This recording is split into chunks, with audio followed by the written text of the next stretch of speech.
नमस्कार दोस्तों, आप सभी का स्वागत है हमारे YouTube channel VCS basic physics में। और आज के इस वीडियो में हम कक्षा 12 का टॉपिक लेकर चल रहे हैं परमाणु बम। ये जो परमाणु बम है वो नाभिकीय श्रृंखला अभिक्रिया का एग्जाम्पल है। देखिए, मैं आपको प्रारंभ से याद दिलाता हूं, बताता हूं कि हमने पढ़ा है नाभिकीय अभिक्रियाएं।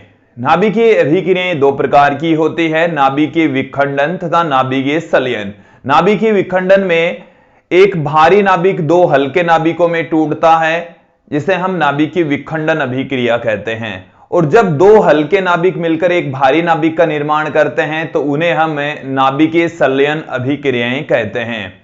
अब जो नाभिकीय विखंडन अभिक्रिया होती है उसको भी हमने दो भागों में डिवाइड कर दिया है। श्रृंखला अभिक्रिया, देखिए जो श्रृंखला अभिक्रिया है वो नाभिकीय विखंडन अभिक्रिया का ही एक रूप होता है। उसमें एक्चुअल में होता क्या है कि जो नाभिकीय विखंडन से जो उत्पाद बनते हैं वो फिर से नए नाभिकों का विखंडन करते रहते हैं और जो प्रोसेस है वो लगातार चलती रहती है, तो उसे हम कहते हैं श्रृंखला अभिक्रिया।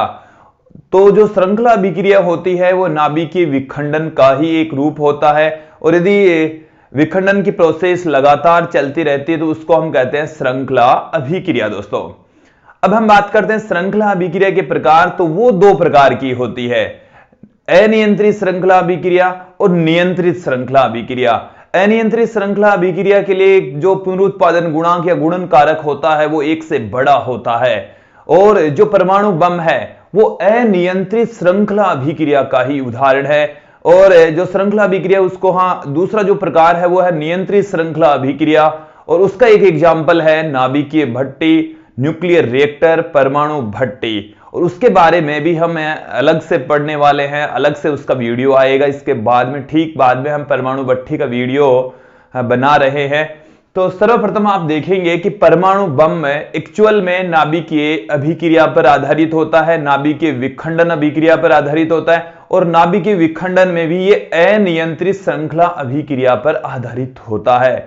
अब ध्यान दीजिए, यहां पर परमाणु बम के लिए हम इस वीडियो में जो बेसिक कॉन्सेप्ट है, जो थ्योरेटिकल पार्ट है, वो यहां पर देखेंगे कि वो किस सिद्धांत पर काम करता है, वो इस वीडियो में देखेंगे। बेसिक बातें हम यहां पर पढ़ने वाले हैं। तो देखिए दोस्तों, जो परमाणु बम है वो यूरेनियम 235 या प्लूटोनियम 239 का बनाया जाता है।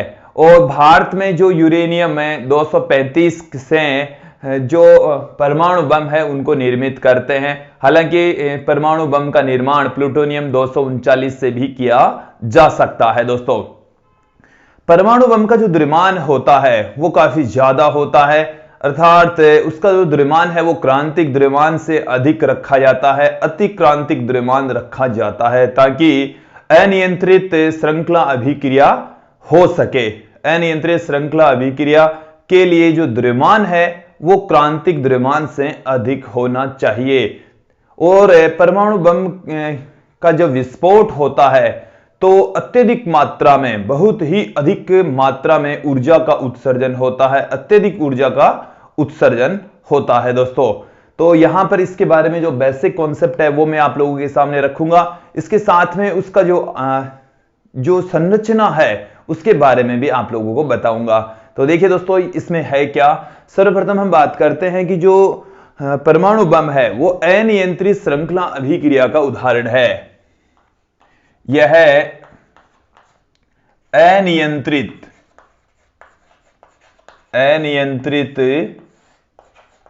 श्रृंखला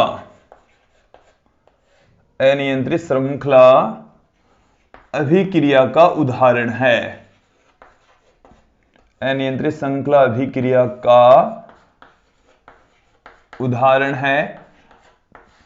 तो दोस्तों, ये जो अनियंत्रित श्रृंखला अभिक्रिया है ये नाभिकीय विखंडन अभिक्रिया ही होती है। तो ये नाभिकीय विखंडन अभिक्रिया है, एक्चुअल में नाभिकीय विखंडन अभिक्रिया है, नाभिकीय विखंडन अभिक्रिया ही होती है। दोस्तों, इसमें आप ध्यान देंगे, इसके लिए पुनरुत्पादन गुणांक मतलब परमाणु बम के लिए, इसके लिए जब रिएक्शन होती है, परमाणु बम में विस्फोट होता है, इसके लिए पुनरुत्पादन गुणांक, पुनरुत्पादन गुणांक, इसको गुणन कारक भी हमने कहा है, कि ग्रेटर देन 1 होता है, एक से काफी बड़ा होता है। ये अनियंत्रित श्रृंखला अभिक्रिया का एग्जाम्पल है। इसका द्रव्यमान क्रांतिक द्रव्यमान से अधिक होता है। इसका जो द्रव्यमान होता है दोस्तों, द्रव्यमान क्रांतिक, इसका द्रव्यमान क्रांतिक द्रव्यमान से अधिक होता है, अतिक्रांतिक द्रव्यमान होता है, द्रव्यमान से अधिक होता है, अधिक होता है। फिर इसके बाद में हम बात करते हैं कि जो परमाणु बम है वो किस प्रकार के पदार्थों से बनता है, तो कैसे कौन से नाभिक हम यूज में लेते हैं परमाणु बम बनाने के लिए। परमाणु बम बनाने के लिए, परमाणु बम का प्रयोग करने के लिए, बनाने के लिए यूरेनियम 235, यूरेनियम 235 या प्लूटोनियम, प्लूटोनियम को हम Pu से पुट करेंगे, प्लूटोनियम 239, प्लूटोनियम 239 का प्रयोग किया जाता है, का प्रयोग किया जाता है। परमाणु बम के विस्फोट से, परमाणु बम के विस्फोट से, विस्फोट से अत्यधिक मात्रा में, अत्यधिक मात्रा में ऊर्जा का उत्सर्जन होता है, अत्यधिक मात्रा में ऊर्जा का उत्सर्जन होता है, जिससे लाखों डिग्री तापमान उत्पन्न हो जाता है, जिससे लाखों डिग्री सेंटीग्रेड, लाखों डिग्री सेंटीग्रेड का ताप उत्पन्न होता है, लाखों डिग्री सेंटीग्रेड का ताप उत्पन्न होता है।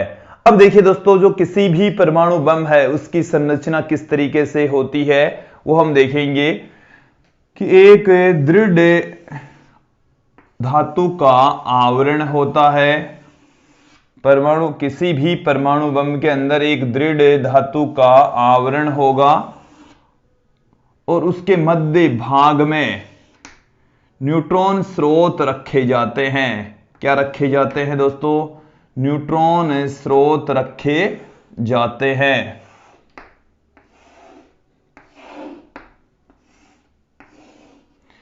अब यहां पर आप ध्यान देंगे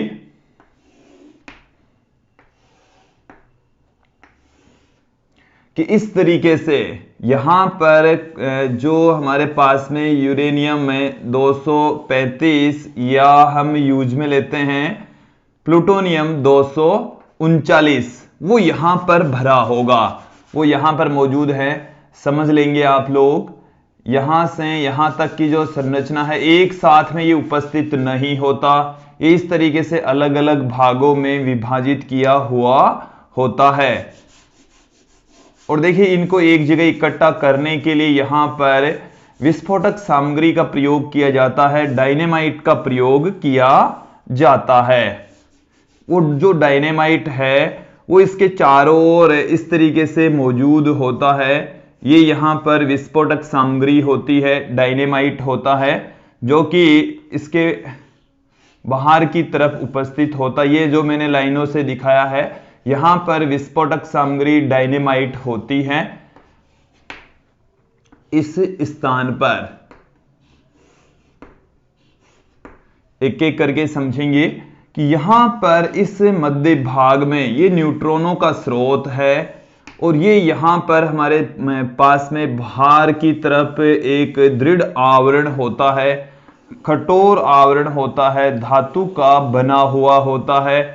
और देखिए दोस्तों, ये इसको किसी तरीके से गिर भी जाए, ये पड़ भी जाए, तो भी इसमें विस्फोट नहीं होगा। इसमें विस्फोट होने के लिए देखिए क्या जरूरी है, पहले एक बार डायग्राम में क्या क्या यूज में आया है वो एक बार समझ लीजिए।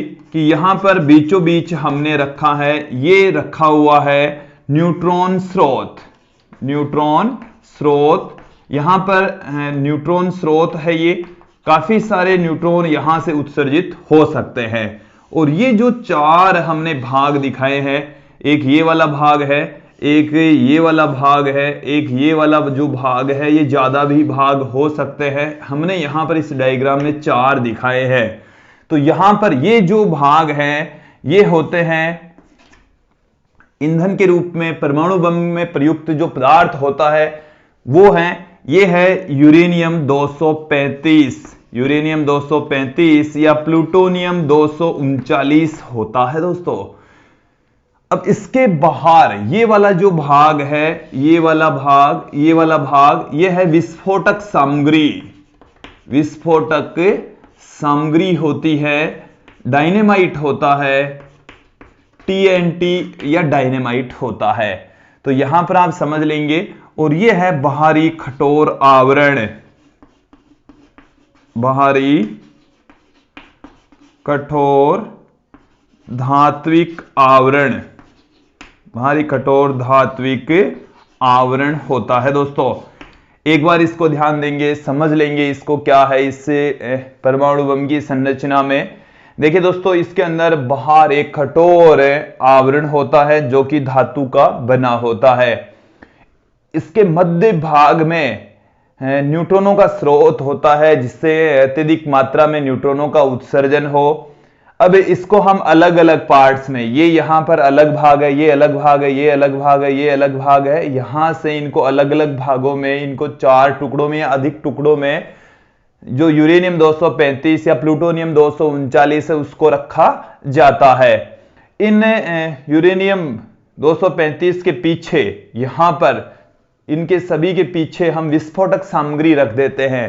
देखिए दोस्तों, जब ये अलग अलग होते हैं तब इनमें जो नाभिकीय विखंडन अभिक्रिया, नाभिकीय श्रृंखला अभिक्रिया है वो नहीं हो पाती है।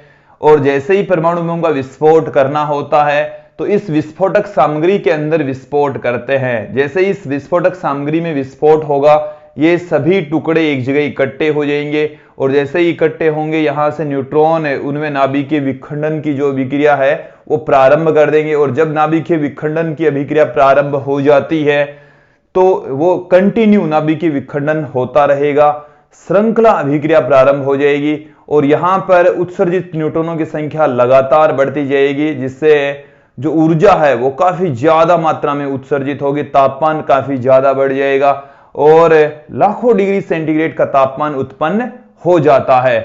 तो जब इनमें विस्फोट होता है तो ये सारे द्रव्यमान एक जगह इकट्ठे हो जाते हैं और इन द्रव्यमानों पर बार बार जब न्यूट्रॉनों का अटैक होता है तो नाभिकीय विखंडन की जो प्रोसेस है वो लगातार कंटिन्यू चलती रहेगी, जिससे पूरा जो बाहरी आवरण है इसमें भी विस्फोट हो जाता है और अत्यधिक मात्रा में, बहुत ज्यादा मात्रा में ऊर्जा का उत्सर्जन होता है, जिससे जान माल का नुकसान भी होता है। हम जानते हैं युद्धों में इसका प्रयोग किया जाता है। अभी तक परीक्षण के रूप में तो इसको बहुत सारे देशों ने यूज में लिया है, विस्फोट भी करके देखते हैं, परीक्षण तो करते हैं, बट इसको युद्ध के अंदर सिर्फ 2 ही बार यूज में लिया है।